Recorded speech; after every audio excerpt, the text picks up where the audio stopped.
14 ते 19 या कालावधीमध्ये एक जलयुक्त शिवार नावाची योजना मागच्या सरकारच्या काळामध्ये झाली होती आणि त्याला इतका ओव्हरवेल्मिंग असा रिस्पॉन्स लोकांच्याकडनं मिळाला आणि खऱ्या अर्थानं तो गावागावापर्यंत ते काम सगळं त्यात पोहोचवता आलं. साधारणतः त्या काळामध्ये 22,000 गावं ही आम्हाला जलपुरीपूर्ण करता आली.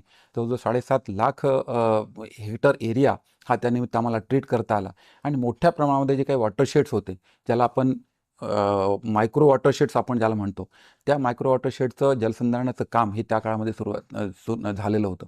मग तोच कार्यक्रमाचं पुन्हा आम्ही रिपीट करून घेऊन तो आता जलयुक्त शिवार 2.0 दुसरी योजना ह्या 19 ते 24 या कालावधीमध्ये आता संपुष्टात येते आहे. त्याही कालावधीमध्ये जवळपास आम्ही 5,500 ते 6,000 गावं ट्रीट केली आणि प्रत्येक गावाचं वॉटर बजेट करून घेऊन पाण्याचा ताळेबंद करून पाणी, पडणारं पाणी, वाहणारं पाणी ते कसं त्या गावापर्यंत आपल्याला कसं साठवता येईल, ती एक योजना आमची जलयुक्त शिवारची आता सध्या सुरू आहे. दुसरी अतिशय महत्त्वाची आणि लोकांना अतिशय आवडलेली योजना जी आहे ती आहे गाळमुक्त धरण, गाळयुक्त शिवार आणि या माध्यमातून जवळपास मागच्या 3 वर्षामध्ये 9,80,00,000 क्युबिक मीटर एवढा गाळ आम्ही जवळपास 3300 धरणांमधून आम्ही काढलेला आहे आणि हा गाळ काढून शेतकऱ्यांनी त्यांच्या शेतात स्वतः पसरवला.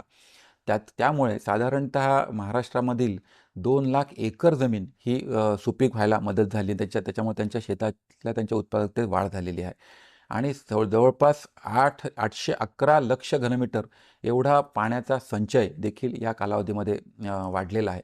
तिसरी आमच्या विभागाची आमची योजना आहे ती म्हणजे पंतप्रधान कृषी सिंचाई योजना PMKSY 2.0.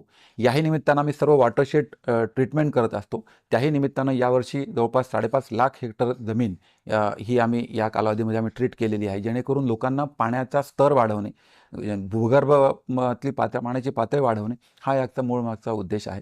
ती एक योजना आमच्या विभागात राबवतोय आम्ही. चौथी आमची योजना आम्ही करतोय अमृत सरोवर.